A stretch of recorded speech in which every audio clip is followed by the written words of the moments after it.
ঝালকাঠির সুগন্ধা ও বিষখালী নদীর তীব্র ভাঙনে দিশেহারা স্থানীয়রা।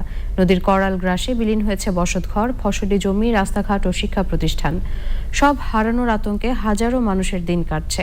নদী ভাঙন রোধে ব্যবস্থা নেওয়া হচ্ছে জানিয়েছে পানি উন্নয়ন বোর্ড।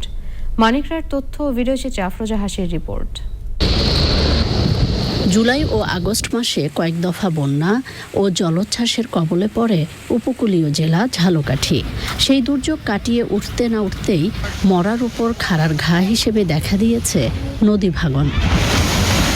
গত 15 দিনে সুগন্ধা ও বিষখালী নদীতে বিলীন হয়েছে নলছিটির মগর, বহরমপুর ও রাজাপুরের বাদুরতলা এলাকার বেশ কয়েকটি ব্যবসা প্রতিষ্ঠান। আমরা এক করে 3বার বাড়িঘর আমার ভেঙে গেছে, এখন আর করার পালা নাই। বস্তা যে দিয়েছে বস্তা তো নিজ দিয়ে ফাঁকা হয়ে যাইতেছে, উপরে নামে যাইতেছে। আমগো তো আগুন তো বাড়িঘরে থাকা যাইবে না। কোনো লোকজনের কোনো সিকিউরিটি নাই যে কখন যে ভাঙে চুরা পড়ে যাবো আমরা হেঁটেই বলতে পারি। মসজিদ মাদ্রাসা আছে, আমরা সবাই চাই এই বেরিডে হোক নতুন ভাবে।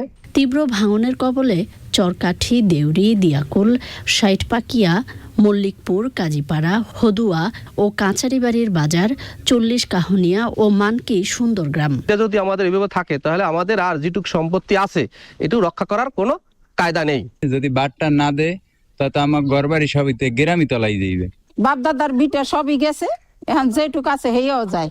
ভাঙন রোধে জরুরি ভিত্তিতে কয়েকটি এলাকায় জিও ব্যাগ ফেলছে পানি উন্নয়ন বোর্ড। এখানে 8টি স্থানে কাজ বাস্তবায়ন হলে এই 8টি স্থানে আমাদের যে ভাঙন কবলিত স্থানগুলো আছে এগুলো ভাঙন কবল থেকে রক্ষা পাবে। বর্ষাকালে যে আমাদের জরুরি ভিত্তিতে যে ভাঙনগুলো হচ্ছে সে সকল ভাঙন কবলিত স্থানে আমরা জিও ব্যাগ দ্বারা আপৎকালীন জরুরি কাজ বাস্তবায়ন করে সাময়িকভাবে ভাঙন রক্ষা করার জন্য চেষ্টা করছি।